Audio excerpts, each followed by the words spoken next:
வணக்கம். சிஏஆர்னா 44, பியூஎஸ்னா 84, அப்படின்னா பிஓபி என்ன வரும்னு கேட்டிருக்காங்க. இப்ப நமக்கு இது பண்றதுக்கு முன்னாடி நம்ம இங்கிலீஷ் ஆல்பாபெட் எல்லாம் எடுத்து வரிசையா எழுதிக்கலாம். ஏல இருந்து எம் வர, அடுத்தது என்ல இருந்து இசட் வர. நம்ம ஏங்கிறது நமக்கு ஃபர்ஸ்ட் ஆல்பாபெட், பிங்கிறது செகண்ட் ஆல்பாபெட், சிங்கிறது 3வது, டி 4வது, இந்த மாதிரி வந்து இசட் வந்து 26 வர எடுத்து எழுதியாச்சு. இப்ப நமக்கு ஃபர்ஸ்ட் கார்ன்னு இருக்கா, எடுத்து எழுதிக்கலாம் CAR.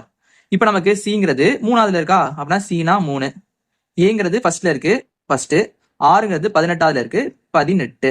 இப்ப நம்ம எல்லாத்தையும் கூட்டலாம் பாருங்க. 18, 19, 22 வரும் 22. இப்ப நம்ம இந்த 22 2ஆல பெருக்கலாமா?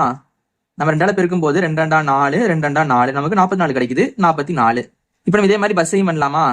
PUS, P நமக்கு 2வது இருக்கு, U நமக்கு 21வதுல இருக்கு 21, S நமக்கு 19வதுல இருக்கு 19. இப்ப எல்லாத்தையும் கூட்டலாம் பாருங்க. 21 19 40, 40 2 42.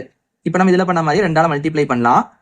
4 8, அப்ப நமக்கு 84 கிடைக்குது, 84 கரெக்டா இருக்கு. அப்புறம் இதே மாதிரி POP பண்ணலாமா?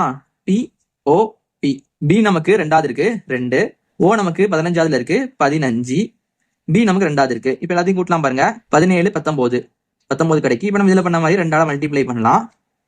18க்கு 8, மேல 1 2 3, இப்ப நமக்கு ஆன்சர் 38 கிடைக்குது. இது நமக்கு ஆப்ஷன் B ல இருக்கு. இதே மாதிரி 8க்கு என்ன வருதுன்னு நீங்க கீழே கமெண்ட் பண்ணுங்க.